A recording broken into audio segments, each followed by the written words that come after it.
And so then what becomes important is how does an athlete respond when they've been given a certain amount of time off? So the idea there is that if you normally have Saturday afternoon and Sunday where you don't train or you train very lightly, when you get to Monday morning and you're back in the gym, you should be feeling pretty good. If you get to that Monday and normally you're really good, but this time you're not, this might be an indication that you haven't recovered well.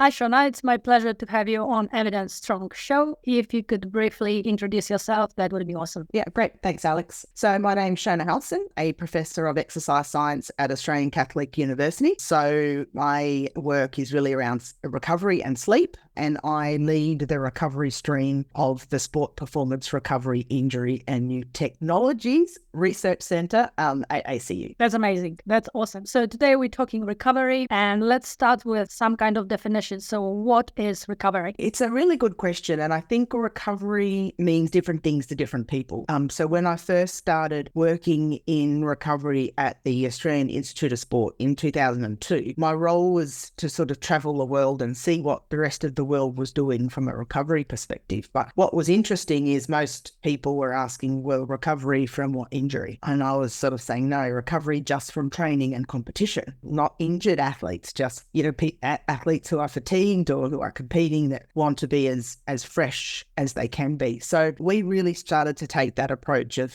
obviously, recovery being really important for athletes from training and competition perspective. And so people think of it differently, but the way I think of it from a purely recovery perspective, a non-injury perspective, I think of recovery as bringing someone back, an athlete back to balance. So if we think of, homeostasis and we think of what an athlete might be like pre-exercise, the role of recovery is to bring the athlete back to baseline. And so when we think of a definition for what recovery is, it's essentially from a physiological and a psychological perspective, we want to return the athlete to baseline. So that's how we think of it. Now, obviously, sometimes you don't want to always get back to baseline because a bit of fatigue is sometimes good, and we don't want to be always recovered. But from a recovery perspective, from a definition, we think of it as physical and psychological and doing what we need to do to return the athlete to baseline level. Let's talk a little bit of how to assess it, because it is a little bit enigmatic. We know what the goal is. The goal is to go to back to baseline, but how do we know whether we are arriving there or we are coming short? Yeah, and it's again a really good question, and I think something that has been a challenge. And there's certainly a number of ways that you could do it from a scientific perspective. So making perfect physiological rationale, but in the real world, it doesn't always work. So for example, you could work from performance testing all the way through to subjective assessment. So just asking the athletes how they feel. So that end of the spectrum, the asking the athletes how they feel, is obviously the really practical, easy one. These kind of measures that you might do from a performance perspective are obviously more challenging. So what people have tried to do now to assess recovery, to really get at an objective physical measure, is to try and find simple things that they can incorporate daily into their warm-up or their training. So in the research and in practice, we see people do things like counter movement jumps to assess performance that way. We see some team sport athletes maybe doing a standardized warm-up and looking at responsiveness to that. And so essentially, some of those performance tasks are kind of tricky to do and something that you probably wouldn't want to do every day. When you get down to the subjective assessment of recovery, it might be simple questions like rate from 1 to 10, how recovered you feel. We might ask some questions around muscle soreness, motivation, mood, sleep. They might be able to give you some good insights, some simple questions that you might do every day. That's the sort of approach that I think a lot of people take now. A lot of professional teams take these simple sort of questions approach. We have seen over the years, people trying to look at saliva markers and hormonal markers and those kinds of things haven't really shown a lot of success as measures of recovery for a few reasons. They're highly variable, both within an individual and between individuals. They can be expensive. They're typically not real time. So it takes a while for you to sort of get this data back. So the approach that I think that's sort of pragmatic is to have some kind of assessment, monitoring assessment that might include some subjective measures of how athletes are feeling. The other thing that I think is quite interesting is we may, as I mentioned earlier, we may not want the athlete to return to baseline. They're in a hard training block and they're going to be fatigued, and that's okay. And so then what becomes important is how does an athlete respond when they've been given a certain amount of time off. So the idea there is that if you normally have Saturday afternoon and Sunday where you don't train or you train very lightly, when you get to Monday morning and you're back in the gym, you should be feeling pretty good. If you get to that Monday and normally you're really good, but this time you're not, this might be an indication that you haven't recovered well. So seeing how people respond to typical training sessions or typical blocks of training can also be really interesting if you don't have access to some of these measures. Why do we care about monitoring recovery on the day, but also long term? Yeah, so I think daily monitoring of recovery from a subjective perspective might be something that's potentially worth doing. So I think it may be important to track responsiveness to training, what's happened, if there's maybe fatigue that was unexpected. But I think overall the idea of monitoring recovery is probably twofold. The first one is really to avoid excessive fatigue. So these instances of, really sort of serious overtraining, or when athletes become ill or injured or really unable to perform. So I think that's one of the key aspects of why we want to measure recovery. And then I think on the other hand is sometimes, and I think I'm always really careful because I always talk about recovery, and I want it to be really clear that I don't think all fatigue is bad. I guess it's how we respond that's really important. But what we can do with this monitoring of recovery is to really help understand what works for different athletes and what doesn't. So, for example, you might have some athletes that really respond well to, say, cold water immersion. A hot topic, but maybe they do. Maybe there's others that are getting a small amount of sleep and they're not really recovering well. So I think this monitoring can give you a bit of an insight into how athletes are responding to the given training, with the idea that you don't want them to get excessively fatigued, but then you can also tailor some really specific things in terms of training and recovery practices for the athletes. The other thing that we haven't really discussed is there's things that an athlete might do for recovery and training that might be very different to competition, for example. And so understanding what works in a training environment can help us know what to prescribe in a competition setting where it really counts and you really don't want fatigue. So in normal training, you might want a bit of fatigue and, you're happy to not have a huge amount of recovery in there. But when it comes to if you've got a competition block or you're preparing for a competition,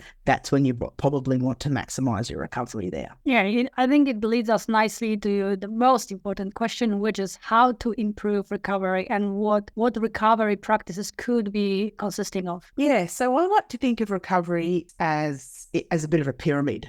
So with the most important recovery strategies at the bottom of the pyramid and kind of the less important at the top. And I say important, and it's kind of a combination of what we know is effective and really what we know in terms of the amount of scientific research that we have on some of these things. Now, I know scientific research isn't everything. We certainly rely a lot in areas of recovery in terms of what the athlete likes or experiences. But from a scientific perspective, it does help us understand in really controlled environments whether these things really work. So the strategies and the way I think about it from a recovery pyramid perspective is that the bottom of the recovery is the foundation. So it's the most important aspects of recovery. And to me, that's really sleep. And sleep really forms the foundation of our recovery. And part of the reason for that is that it is something that we are supposed to spend a third of our lives doing. And so if you were to look at the allocation of time that we spend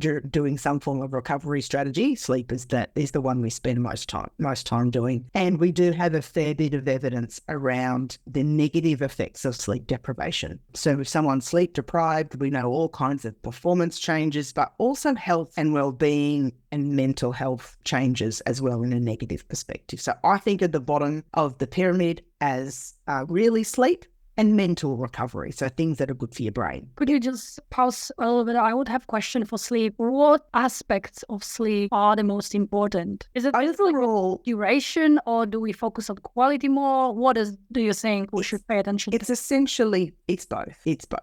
Ideally, you want a long duration sleep with good quality. That's the best. One of the things that we're finding now is really important is consistency of sleep, right? So I'm going to bed at the same time and waking up at the same time as often as possible. So we talk about quality and quantity, so duration and quality of sleep, as well as consistency. So they're probably the three things that make up really good sleep that we should be encouraging people to do. Now, there are some extreme people who can get away with really short durations of sleep, and the main reason that they can potentially do that is that they've got a really, really high quality of sleep. So they're getting into all the great stages of sleep that we think are important. Then there are people who might not have such high quality, so they're a bit lower on the quality of sleep. They probably need a longer duration to get the recovery that they need. But if you've got athletes who are sleeping for a relatively good duration, and we think at least 8 hours is good for athletes, and their quality is relatively high, so they're not waking up throughout the night multiple times, and their sleep is quite consistent, so they're not going to bed and waking up with a lot of variation in those times. Would you have any tips on how to improve? The duration is pretty easy, so you just have to go to bed consistently.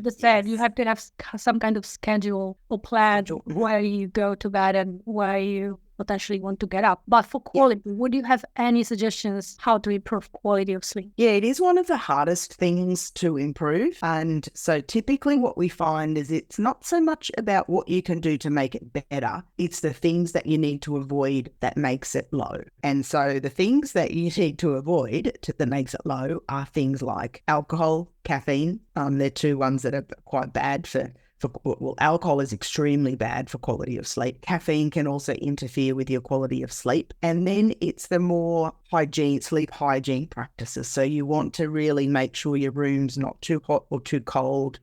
You don't have a lot of bright light, and that it's nice and quiet. So they're the three, cool, dark and quiet are the really common things. The other one that we see in athletes, so the rest of that was probably very typical advice that you give anyone. But what we often see in athletes is they wake up at night to go to the bathroom. And so, because what we find is that athletes are well educated that nutrition and hydration is really important. They probably don't hydrate as well as they should during the day. So then when post-training, what they tend to do is then consume a lot of fluid, and then they end up going to the bathroom throughout the night. So making sure that they're not having excessive amounts of fluid before bed, because that can be quite bad for your sleep quality. And then the last one that we know, and again, this is for everyone, but can be particularly relevant for athletes around competition, is just stress and anxiety. We know that can have a big influence on the quality of sleep. People waking up at night stressed,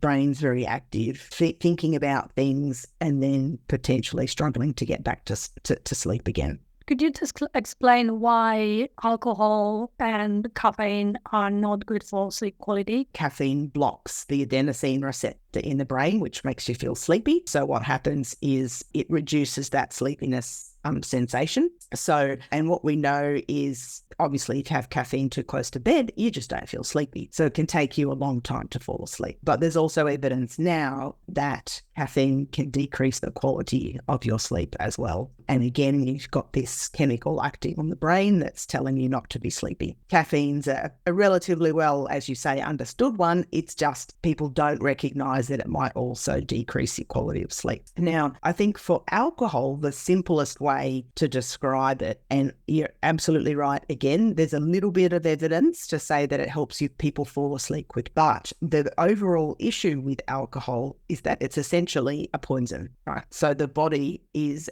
very active in trying to get rid of that toxin, right? So you're consuming the alcohol. Most people consume alcohol close to bed. because most people drink it in the evening. And so people end up going to bed and the body's still trying to clear this alcohol from the system. So it's the body's undergoing this really active process of trying to get rid of something when you would really want the body to be sort of resting and recovering. And so you often see high body temperatures at night as well in people who've consumed alcohol, because that's the body's really active, trying to reduce that alcohol content. So we do see really disturbed sleep. Anyone who monitors their sleep with any kind of device that measures physiological measures overnight, you'll see it really tends to block REM sleep. So, and REM sleep's important for the brain. So we often see that people don't get as much REM sleep, and that's why you might have a bit of brain fog during the day, and it really drops your heart rate variability. So high heart rate variability at night is good. It really drops that heart rate variability. Again, it's just a stress response. Your body's just under stressful conditions. So you can really quite see when you do some monitoring, you can actually really see some of the effects that you don't, you're asleep, so you don't see them, right? But when you do some monitoring, you can really understand it. So I would say illness and alcohol, probably two of the absolute worst things for sleep. Now, we can't always control illness, right? But alcohol is something that we can have some control over. Excellent. Now we know. Yeah, I know. I always feel like I'm the bearer of bad news. However, I would say that you can, if you're having small amounts of alcohol, and you've got you've got some time before you go to bed. So, obviously here in Australia, we have 0.05 blood alcohol content as the level that you shouldn't drive. We also say you probably shouldn't sleep with a blood alcohol content over 0.05. So if you can't drive a car, you probably shouldn't be going to sleep with that amount of alcohol, because it will disturb your sleep. However, I find I need much less than that for it to have an influence on my sleep. And I think there's some variation between individuals as well. Okay, so we covered the foundation. Sleep. Yes, bottom of the pyramid. Yep. And I do argue with my dietitian friends about this one a little bit, because I think the next level up is nutrition. And look, I am a big believer in the importance of nutrition for recovery. We have many, many decades of good science on how important nutrition is for recovery. The only reason I put it as slightly more important than sleep is just because of the amount of time we spend sleeping, right? Compared to the amount of time in a 24-hour block that we would spend eating. But there probably could be both the bottom of the pyramid, but I would have nutrition and hydration next as good recovery tools. Then we kind of move up into an area where it's maybe not so much controversial, but maybe a little bit less scientific evidence. And those areas are water immersion, massage, or soft tissue therapy, and compression. So they're the three. Now, if I was to order them, I would put water immersion as more important, so further down the bottom of the pyramid, massage therapy, and then compression. And really that's just based on the amount of research that we have in that space. We have now hundreds of papers on water immersion and whether it works or not. So they're the kind of three, and we can maybe spend some time on those. But then the top of the pyramid, I always say, is things that either have no scientific evidence, or they're fads, or they're, random things that stimulate muscle that, people sell athletes that we don't have much scientific evidence about. Let's go with water, how you order them. So water immersion first. Yeah, so water immersion is a really interesting one, and I'm sure you're well aware of some of the controversies. So I'll start out by saying there's essentially 4 different types of water immersion that we use, or that athletes use, and that we research. One is cold water immersion, ice baths. Everyone's familiar with that. One is hot water immersion, or spa bathing, typically, is what we see. Then the third one is the combination of the two, so alternating between the hot and cold. And then the fourth one is more like being in a thermoneutral kind of environment. So being in a pool, so doing, active recovery in a pool or at the beach or something like that. So the areas that we have the most scientific evidence around is ice baths. And I think a lot of the principles we can they're kind of very similar in some of the principles around the water immersion. So ice baths, if used acutely, so an example, and I know your listeners are probably not just super interested in team sports, but just say you're a field hockey player and you're playing at the Olympic Games. and it's going to be hot, and you've got to play every second day. There's no question that there's evidence to support the use of ice baths in that setting. Zero, there would be very few people that would work in that environment that wouldn't say, let's do ice baths. Where we get some controversy is in the area of muscle protein synthesis, so the muscle growth, right? So there's a little bit of evidence that if you do regular ice baths, you may decrease muscle growth. And that's where the controversy lies. And so for the example with hockey players, field hockey players, the idea is they're playing in a hot environment, and rapid cool down after the game makes it easier for them to recover for the next game. That's what we are aiming at? Yeah. That's one of the areas. The other one would also be any muscle damage or muscle soreness that they might experience. So we know that ice baths are really good for decreasing muscle soreness. And because the way that ice baths typically work is through hydrostatic pressure, so water pressure, and temperature. And those things can both reduce inflammation. And when you reduce inflammation, you can reduce pain. So when you're in a competition setting like that, where every game counts, we really need to, the idea is to recover them as quickly as possible between matches. You're not worried about long-term adaptation. You're not worried about muscle growth. What you're worried about is that these players can play the best they can every day. Now, if you get out into other sports, which this is where, it may be more relevant for your listeners, is that if there's a little bit of controversy around regular use of ice baths in terms of muscle growth. So the stimulation of different proteins that can grow muscle. We have less information about whether it affects your strength or not, but there's a bit of evidence to say that it might decrease muscle size.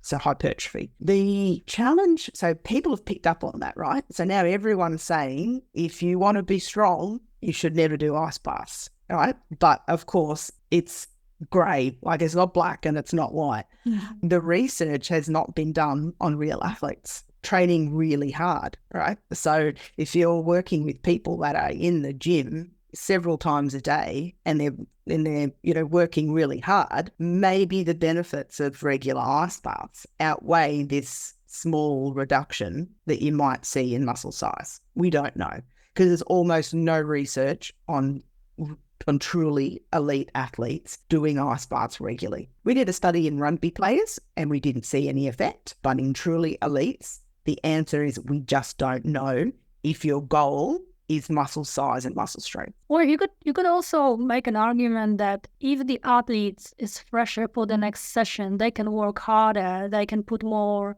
load on the bar, and therefore that's how they can stimulate this protein synthesis as opposed to doing lighter training because they haven't recovered, or the fatigue haven't recovered from the previous session, or the fatigue from a few previous sessions is building up so high. Built up. Not able to perform. Absolutely. All right, awesome. We covered ice. Now the next hot water immersion. Yes. So hot water immersion, we have a lot less information about hot water immersion. I mean, I would say probably 5% of the research that we have in ice baths. So, but however, the sort of theory around it again is this hydrostatic pressure, which can be important, and then primarily it's around relaxation, relaxing the muscle in particular. So increasing blood flow and kind of relaxing the muscle. So one of the things I would say, while we don't have a lot of good science in spa bath exposure or heat exposure, it is getting quite popular.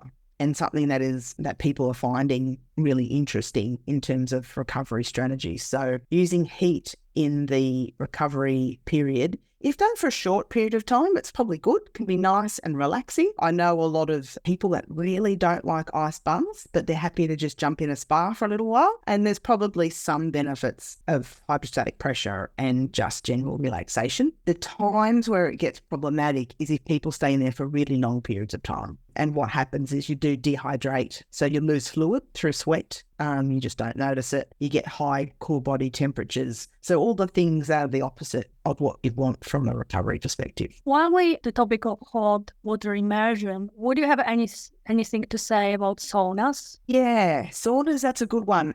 very similar theory in terms of probably short-term use, so short duration use. So, 15 to 20 minutes is probably okay. I think any longer than that, again, it's not recovery, right? You're sweating, you're getting high core body temperatures. The times you get out of a sauna and you feel really uncomfortable and you feel like that was really hard, that wasn't a nice experience. I think that's where we need to sort of think, that's more like a passive stress. That's more like training. That's more like all the physiological responses that you experience is more like training than recovery if you're in there for too long. So I have no problem with short saunas, drinking plenty of fluid, rehydrating, relaxing, feeling good. It's when they're a little bit too long that I think it's a concern. Any information on saunas to produce cardiac adaptations or because weightlifters do not like running in general. Yes. So would sauna replace the running in terms of the heart and breathing and working these systems out? Yeah, look, I've never seen a direct comparison. I would say no. I would say not getting a similar response from a cardiac and a breathing perspective. So I think there is some evidence that you can get some cardiovascular adaptation. So it's there, but I would say it's nothing like actually doing cardio workout, running or cycling, or rowing. Sorry. Oh no, sorry. Okay, alternating heat and cold. Yeah, so in my experience, when I looked after, before I was at Australian Catholic Uni, I was at the Institute of Sport in Canberra for 16 years. And when I watched and observed what people could choose to do in the recovery centre, it was more often than not contrast. So going from hot, going to cold. So the theory behind that is that it increases obviously blood flow, which can be important for removal of metabolic byproducts. But I find that you get some of the benefits of the hot, you get some of the benefits from the cold. Athletes like it because it's like cold on its own. It's got a little bit of nice heat in there. But the idea is it's kind of a flushing type approach. We have a little bit more evidence of contrast than we do of hot on its own. Not as much as cold. Cold by far has the most research, and pretty much all of the research show that it's positive in terms of acute performance. We have nothing on long-term use of contrast. Okay, and the last one, thermoneutral. Thermoneutral? Yeah, so again, almost no research in this space, but what we see, we typically see professional football players doing this where they go down to the beach or to a pool and do some active recovery. What they're sort of doing there is obviously being active, so moving a bit more, walking, stretching in the water. Water, I think, is just a nice place to do recovery. So again, lots of people do it, almost no science, but I would say that it's potentially a really good thing to do for recovery from just a relaxation perspective, being in a group, your body weight supported in water, so there's no impact with the ground. Have a nice session in there with your teammates or your friends. I think it's probably a nice recovery method. So this would be body and mind recovery practice. Okay, the next one would be massage. Yeah, so massage is a really interesting one. In the early days, the research was all around let's measure decreases in lactate concentrations because surely we're flushing and we're trying to get rid of lactate, right? Now, of course, that's all debunked and we don't care about lactate in recovery 99% of the time. But so now a lot of the research, so of course they found no reduction in lactate. I'm like, well, that's not surprising. If you actually want to reduce lactate, do an active recovery, right? Hop on a bike and spin the legs or let the body naturally clear it as it does.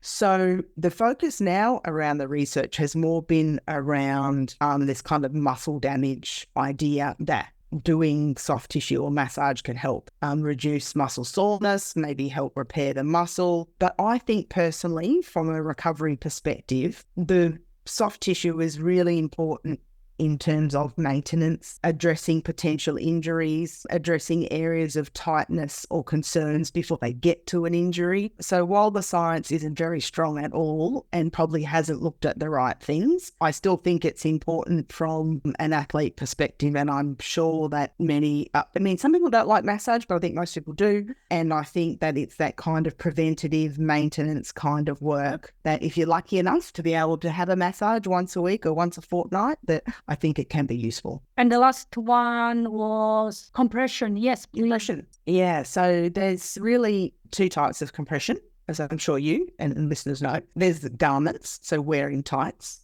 Typically leg compression is what's mostly worn. And then there's what we call pneumatic compression, which is the devices like the Normatec or the recovery pump where they electronically manipulate compression. So when it comes to compression garments, we do have a lot of research in that space. What we tend to see is that they do change blood flow. So that's what they were designed for, right? That's why if you have surgery, you tend to, people put compression socks on, usually during surgery or after, and that's to keep the blood flow and reduce the risk of deep vein thrombosis, right? So that happens in the clinical world, also happens in the recovery world when these garments increase blood flow. So we've got some good evidence for that. And they tend to decrease soreness and increase perceptions of recovery. So we do have some good evidence around using them for recovery purposes. The pneumatic compression, given those the pumps are a bit newer, we don't have much evidence on those at all. My experience with those is that athletes quite like them because they feel really powerful, right? They feel like, a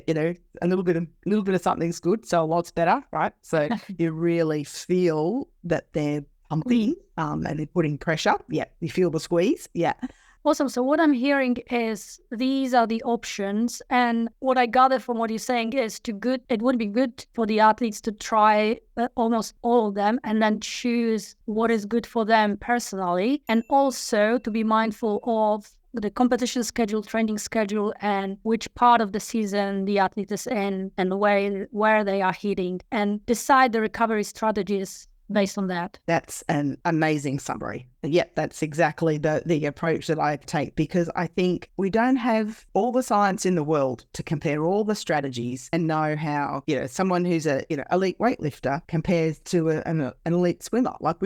And we'll probably never ever have that. So the best way that I feel like athletes can take benefits from recovery is, as you say, understand the scientific rationale, like how these things work, and then plan them in and test them out. And if you hate something and you keep trying it and you don't get any benefits, the trick is if you feel like you get benefits but you hate it, that's where it gets tricky, right? If you feel like ice baths work but you hate them, I'm like, well, you probably should still do them. But if you hate them and you don't feel like it works for you, find something else. Find something that you like, that you'll do repeatedly, that you can incorporate. It doesn't feel like a chore, and you can just, add that into your training program. But experimenting, the smartest athletes I know are the ones that try things. They really think about it. They think about how it feels at the time. They think about how it feels at night. Have they responded well or not? Did they have a good night's sleep? And then how do they feel in the morning? And, they're really sort of paying attention to what they're doing. Yeah, makes sense. That's a very good and practical advice. Thank you. 2 short questions to finish. The first one is, what is your favorite color? Blue.